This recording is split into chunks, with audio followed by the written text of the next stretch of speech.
Hi there, Tony here, and just following up from what we did last week, which is the sort of a condensed video version of Think Big, which is our journal of personal development. And obviously, we send that out every single week in email, and we also publish a version or a trailer really of it on LinkedIn.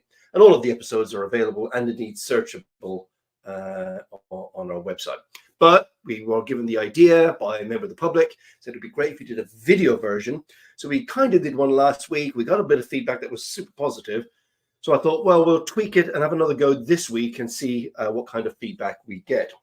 So I've got a couple of slides this time around rather than me just talking over the text on the website. And the lead article this week was around the benefits of journaling and why it's so important to personal and indeed professional growth.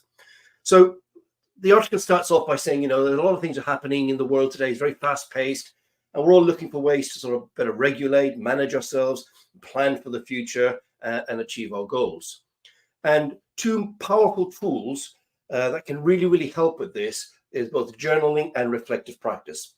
And whilst we spent a lot of time exploring the differences between the two, actually last Thursday in the Be Inspired group, we spent a lot of time exploring the difference between the two.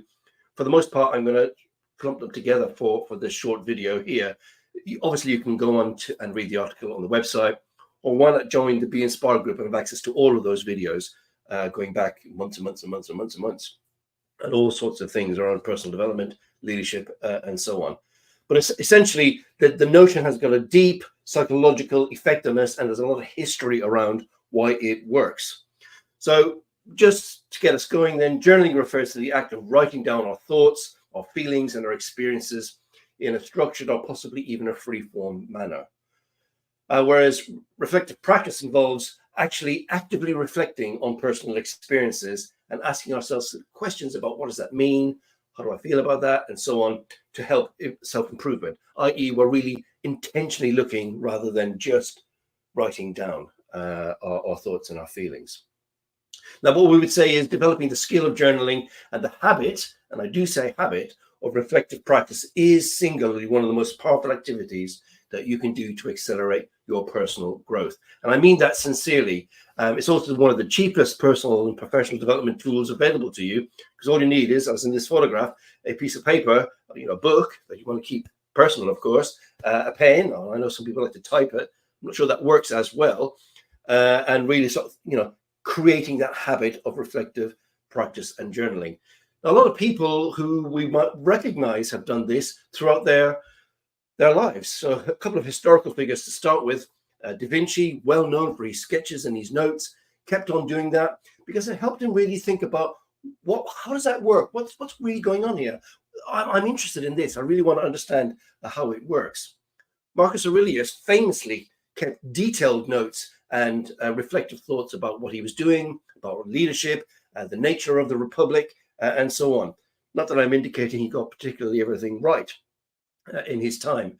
More contemporary individuals, Richard Branson has talked about journaling quite a lot and how it helps him sort out his thoughts and get things out of his head and have them sort of, right, that's what's going on. That's what I really think about it right now. And even more contemporary, I suppose, Lady Gaga, again, has often talked about how journaling helps her sort her mind out and help her mental and emotional health. There's a lot of, science or psychological basis for the notion of journaling or reflective practice. And this is just a selection of the books, and I can recommend them. They're very, very powerful if you're particularly interested in researching this in more detail. So a couple of the benefits that you would get from journaling or indeed reflective practice is it allows you to understand your emotions and your thought patterns, leading to better self-regulation and management. You say, well, how does that happen? It's the actual act of intentionally stopping and thinking or reflecting on what's been happening. What's been happening in the last week or so? What's been happening in the last month or so, depending on how often you sit and take the time to do this. Because over a period of time, we begin to notice patterns, both good and bad. And you think, well, that's interesting. Is this a useful thing that I'm reacting to, or is it not useful? What is this pattern telling me about how I'm reacting to different situations? Maybe there's a clue there for things that might need some kind of development. And again, emotional intelligence, we read a lot about that at the moment. It's very, very important. And Goldman's books, really, really powerful around this. And certainly last Thursday, we talked a lot about Goldman's work and the nature of emotional intelligence and how we can really nurture that by journaling. So it really helps us to identify triggers and to think, what is that? Why do I get angry every time I see that person? Why do I get upset every time I hear that particular song or whatever it might be, that event? And so the idea is that we stop, we take some time, we reflect, we think about that emotive state that we've got. Maybe it's internal or even indeed external. And again, over time, we recognize patterns, both helpful and unhelpful, which, so what? We recognize the pattern, so what? Well, the point is here, I've recognized the pattern. I think, okay, helpful or unhelpful, what am I going to do about that? It gives us a choice to do some kind of development work. Now, one of the big things, of course, that we talked about on Thursday last, and again, it's mentioned in the full article on the website, is how journaling is related to goal setting, well, successful goal setting. And this is very, very important. And I'm going to talk more about that in a second. But it helps to clarify our personal values, our aspirations, so that when we do go and set a goal, we do, right, I'm going to set a goal for maybe for next year, which is a big thing at the moment. We're talking about being alive in 25, being more successful next year. Now is the time to start thinking about what goals do I want for 2025. So some tips here, gratitude journaling, that's a great place to start. Really, really is a great place to start.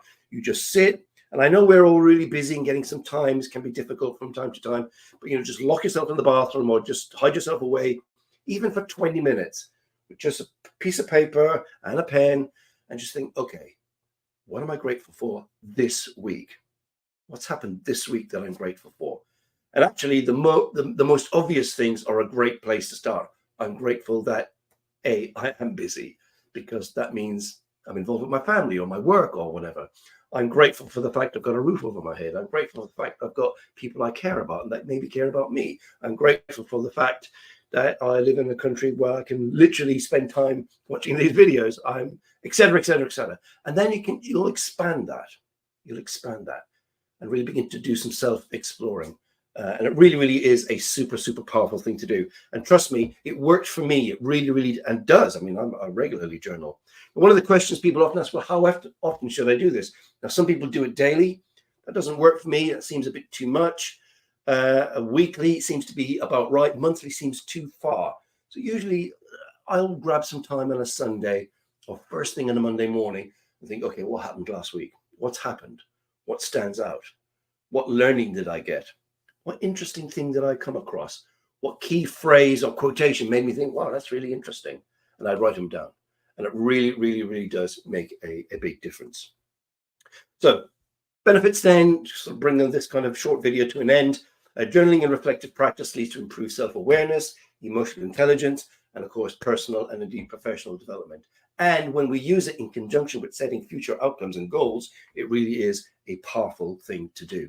So the encouragement here is to integrate journaling or indeed reflective practice into your daily or weekly, and I recommend weekly, routine to enhance your personal and professional life and get ready for success in 25, which leads me on to this. Now, I've talked about this in lots and lots of different videos, and last Thursday was the first installment where we spent a lot of time exploring the benefits of journaling, lots of intricacies around that and how that integrates into powerful, well-formed futures and goal setting. So the large format group coaching project is an experiment. So far, so good. We're only a week in, but we've had so much positive feedback. I'm actually blown away by that. It's just amazing.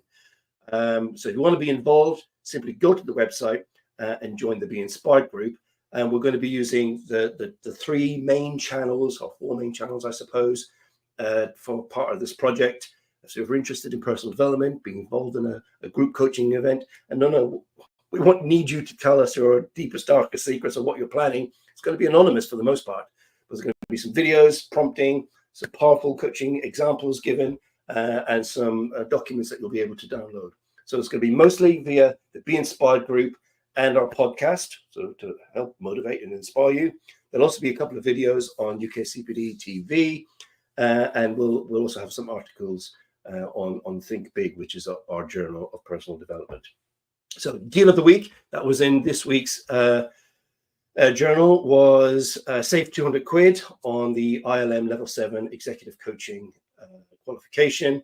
And if you use the code BGR89PGV at the checkout, you'll be able to save yourself 200 quid on this powerful qualification. And if you did want to use the payment plan, that's fine. Just sign up for the payment plan and we'll automatically take it off. Now this offer obviously lasts a week and it will run out on Wednesday at midnight. So if you want to take advantage of that, please do. So there you go. So if you want to be involved in the big project and be a part of a big movement of personal and professional development, just go to the website, sign up. It's completely free. And no, we don't sell your details and we don't spam anybody. And you'll have access to all of the past recordings and all of the future content as well. Okay, so that brings me to the end of this video. I hope that you find this useful. Any feedback is greatly appreciated. We got loads last time, I have to say, which was really, really great. And so, guys, take care of yourselves and have a great rest of the week. And I will catch you on the next video. Bye for now.